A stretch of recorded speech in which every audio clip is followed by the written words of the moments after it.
American business heroes, we're going to be talking about the Inflation Reduction Act. What's the one thing that it does not do? Do I really need to say it out loud? I mean, really? Hey, we're going to break it down. We're going to talk about this, and you may be shocked at the end of this video. I don't know. But then again, you may already know the answer to that question.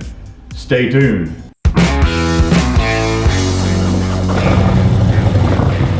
Hey, glad to meet you. I'm Dave Bay. I've been an entrepreneur now for over 34 years in multiple businesses. I'm here to help entrepreneurs and small business owners.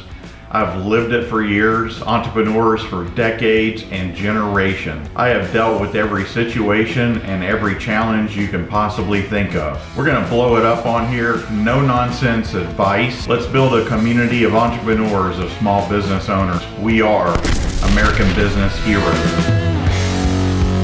All right, let's break this down. The Inflation Reduction Act became law August the 16th of 2022. Now, there's a lot in the act, obviously, and the big question is, small business owners, entrepreneurs, is this going to affect you either directly or indirectly? So let's dive into it. Now, the very first thing that we wanted to talk about here is the 15% minimum tax on corporations that bring in $1 billion or more. So who are we talking about here? We're talking about manufacturing companies, we're talking about tech companies, we're talking about energy companies like oil and gas.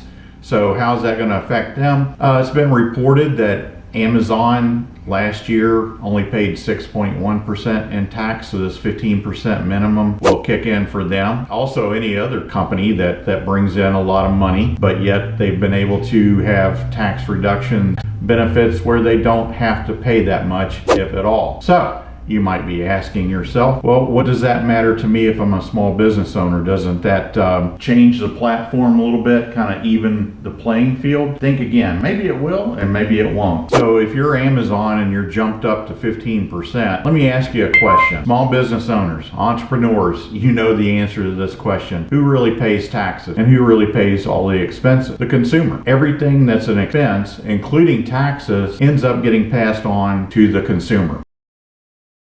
So on one hand, you may say, well, okay, a minimum tax, if I'm a small business owner, a minimum tax of 15% on a large corporation might actually do some good, right? It means they have to raise their prices, and that should trickle down to the consumer. It's not going to affect me. It's a good thing. And that very well could happen. So to circumvent this new expense, this new tax, corporations that make over $1 billion a year can do several things. We said already, they can pass that expense right on to the consumer. Then also they can have layoffs. They can cut their labor staff. Also, they can take jobs and ship those overseas where the labor costs are not as high, thus making their product cheaper.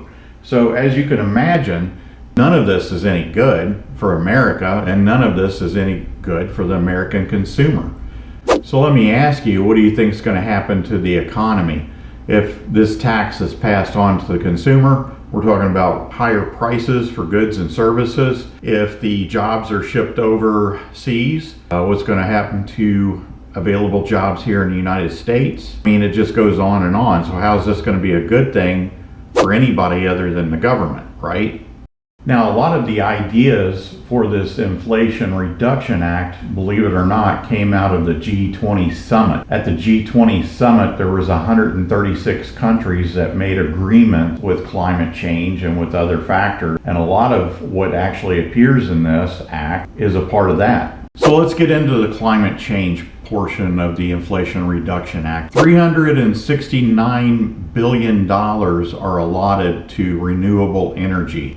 So here's how some of that stuff breaks down. Electric cars, there's going to be an extension of the tax credit of $7,500 when you buy an electric car, and that's pushed out to 2032. Also, homeowners can earn a clean energy tax credit for those who install solar systems or energy efficient HVAC system. So starting in 2023, the revised credit will be equal to 30% of the cost for all eligible home improvements made during the year once the Inflation Reduction Act is signed into law, which has actually happened. There is an annual limit of $1,200 or 30%. If you're an entrepreneur or a small business owner, you want to listen up here, because this is exactly what the consumers could be calling you for. They want to pick up the phone, give you a call, reach out to you to get some of this work done so they can get these rebates in place. So let me break that down. They can get $150 for home energy audits, $250 for exterior doors, or $500 for all exterior doors, $600 for exterior windows and skylights. Also central air conditioners, electric panels, certain related equipment, natural gas, propane, or oil water heaters, natural gas, propane, or oil furnaces, or hot water boilers. Also, up to $2,000 for an electric or natural gas heat pump, water heater, electric or natural gas heat pumps, and biomass stove and boilers. Now for this category, because we talked about the fact that there's a $1,200 limit per year, actually you can exceed it if you fall into this category up to $2,000. All right, let's talk about some of the rebates. Now these are rebates that they can get paid back. This is not a tax credit. Qualifying homeowners can get rebates as high as $850 for a stove, cooktop, range, oven, or heat pump clothes dryer, $1,750 for a heat pump water heater, and $8,000 for a heat pump for space heating or cooling. So if you're in the business of doing some HVAC work, some equipment work, then this is actually something that could benefit you. All right, let's talk about some more. Rebates for non-appliance upgrades will also be available for the following amounts: $1,600 for insulation, air sealing, and ventilation, $2,500 for electric wiring, and $4,000 for an electric load service center upgrade. So if you're doing that type of work in your home, you can reach out to a local business person and get it done, and make sure that you fill out the proper paperwork. Keep the receipts, of course. Everything that you get this money rebated. Now the next section of the Inflation Reduction Act has to do with the IRS tax enforcement.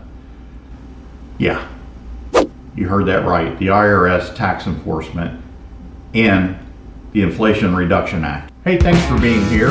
What would you like to know about being an entrepreneur or a small business owner? Leave your thoughts and questions in the comments below, and I will answer those in future videos. Now back to the show. $80 billion will be invested in the IRS over the next 10 years. Now this is to help improve telephone systems, computer systems, and also that'll help communications with consumers and the IRS. They're going to make it easier to communicate with them. Now that is a good thing, we have to admit, because a lot of times if you have a question, you pick up the phone to call them, you either don't get any answer, you're on hold forever, you get caught in this daisy chain of press 1, press 2, press 3, and it's never ending, right? So they're make improvements to this, and hopefully that will be a good thing. But on to the scary part, $80 billion, they're also going to hire 87,000 new IRS agents.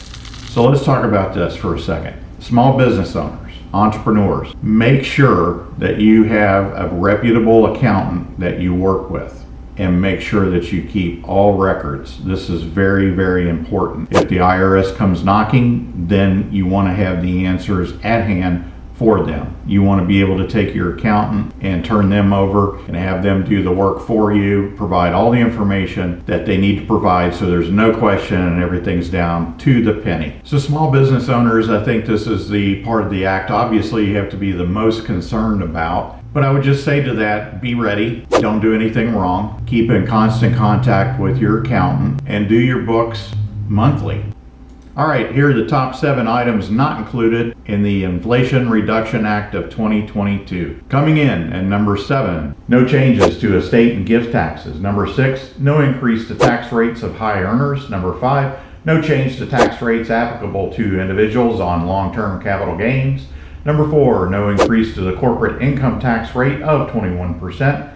Number 3, no change to the qualified small business stock exclusion. Number 2, no change to the like-kind exchange rules. Coming in at number 1, are you ready for this one? The number one thing that's not included in the Inflation Reduction Act of 2022, anything that actually will reduce inflation. Now maybe that wasn't a surprise to you. In fact, if you go back through this video and you take a look at what it does contain, 15% minimum tax on large corporations, what do you think is going to happen there? It's actually going to cause Inflation.